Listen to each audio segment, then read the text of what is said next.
Hello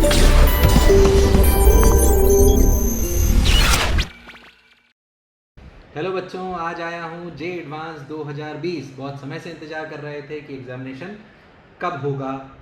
finally हम सभी लोग जे में सेलेक्ट हो गए और अब जे एडवांस की तैयारी कर रहे हैं और काफ़ी हद तक कर भी चुके हैं। लास्ट 2-3 दिन में जो भी अपने को करना है, बिल्कुल परेशान नहीं होना। बार बार बोलता हूँ, कोई नई चीज़ नहीं देखनी, जो पढ़ चुके हैं उसी को रिवाइज़ करना है। इनफैक्ट मैं बोलूँगा कि लास्ट के 2-3 दिन ज़्यादा से ज़्यादा केमिस्ट्री पढ़ने का प्रयास करें और मैथ्स और फिजिक्स के फॉर्मूले रिवाइज़ करें। कोई नए दोस्तों से नए सवाल का जिक्र करने की ज़रूरत नहीं है। मन को लाइट रखें, किसी से लड़ने की आवश्यकता नहीं है।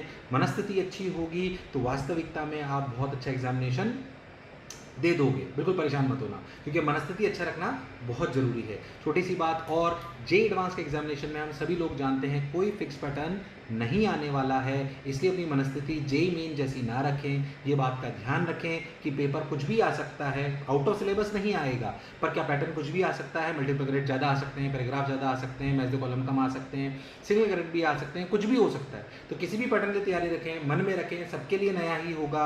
और आपको अगर सब्जेक्ट आता है तो किसी भी प्रकार के सवाल को अटेम्प्ट करने में चिंता वाली बात नहीं है। ध्यान रखें, जेईई मेन में तुक्का मारा जा सकता था, पर जे एडवांस में मारने की जरूरत नहीं है। आता हो तो ही करें, क्योंकि यहाँ पे जो भी नेगेटिव मार्किंग होगी वो थोड़ी खतरनाक होती है, ये आप सब लोग जानते हो, इसलिए यहाँ तुक्का नहीं मारना है। दूसरी बात, क्या घबरा जाना है अगर पहले 2-4 सवाल नहीं हुए तो? बिल्कुल नहीं घबराना है, क्योंकि जे एडवांस की कट ऑफ कम जाती है। 2-5 सवाल छूट भी जाएंगे, फर्क नहीं पड़ेगा। जो करो अच्छे से करो, जो टॉपिक आते हैं उनको सबसे पहले करो।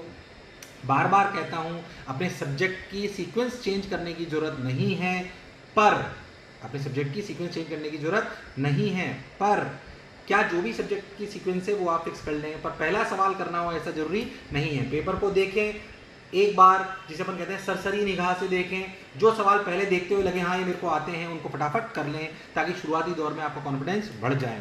लास्ट के 2-4 दिन अपना वही शेड्यूल रखें, जैसे कि 9 से 12 और 2:30 से 5:30 जो एग्जामिनेशन होने वाले हैं, उस दौरान आपकी पढ़ाई की हैबिट होनी चाहिए। दिन में बिल्कुल नहीं सोना है, रात को अच्छे से सो के जाना है। एक दिन पहले सेंटर पर पहले पहुंच के एक बार देख लेना है। कोई ना कोई अपने साथी सहयोगी या रिश्तेदार मम्मी पापा को लेके ही जाना है, ताकि कोई भी छोटी मोटी तकलीफ हो तो वो उसको झेलने के लिए तैयार हों और वो आप तक ना आए, क्योंकि ये हमारे जीवन के बहुत इंपॉर्टेंट एग्जामिनेशंस में से एक है। और बार बार कहता हूं कि एग्जामिनेशन को ऐसे दीजिए कि ये एक एग्जामिनेशन सिर्फ आपको जीवन में सफल या असफल नहीं बना सकती। अननेसेसरी प्रेशर मत लीजिए।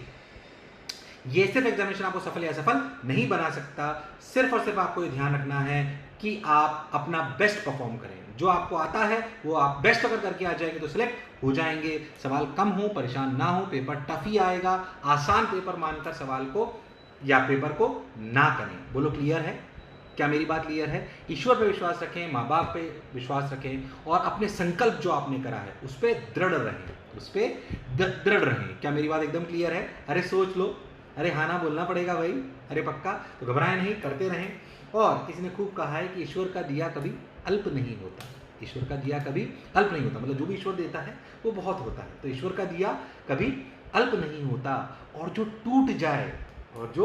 टूट जाए वो संकल्प नहीं होता। और जो टूट जाए वो संकल्प नहीं होता।